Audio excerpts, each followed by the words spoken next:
دا نننۍ هړتال چې دی دا کم 10% سیل ټیکس چې په دې مالاکنډ ډیویژن کې د 26 نه وروستو یا د 30 تاریخه پورې کم لاګو کیږي د هغې خلاف په تمام مالاکنډ ډیویژن په 9 ضلعو کې نن مکمل شټر ډاون هړتال دی. کوم ظالمانه ټیکسونه چې اوس 10% لګي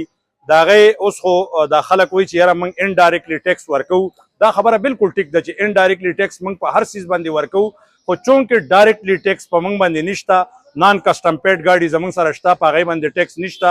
موږ باندې انکم ټیکس نشته، موږ باندې پراپرټي ټیکس نشته، زموږ په بینک کې چې کومې اکاونټونه دي په هغې باندې ټیکس نشته.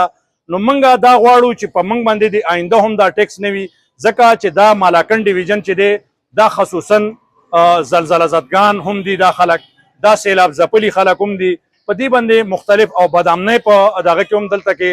مختلف واقعات راغلي دي. نو موږ د مالاکنډ ډیویژن خلک چې یو هغه موږ د ډیر زیات د مسالو سره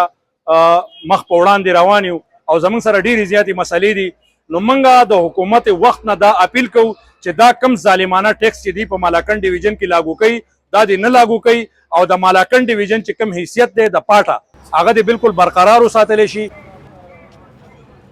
نو هم نن هغه شانې بیا ثابته شوه د تیر کال په شان چې بیشام کې بالکل 100% شټر ډاون هړتال دی او بالکل د دې انتهایی لکه مضر اثرات دي د دې ټیکس. دا خو دې وخت کې موږ تاسو ته پته نه لګي، خو مطلب دا دی چې 1% ټیکس هم وشي ولګي نو چې د هغې چې کوم حساب کتاب دی نو هغه چې بیا په عوام باندې کوم د هغې اثر پرېوځي، په کاروبار باندې پرېوځي، نو دا ډېر غټ موږ په هغې باندې دغه کېږو. ځکه په مالاکنډ ډیویژن کې زموږ سره هغه سورس نشته، حکومت موږ له هغه وسایل یا داسې دغه نه دي راکړي، که هغه زموږ زمیندار دی، که هغه زموږ کاروباري خلک دی، صنعتکار دی،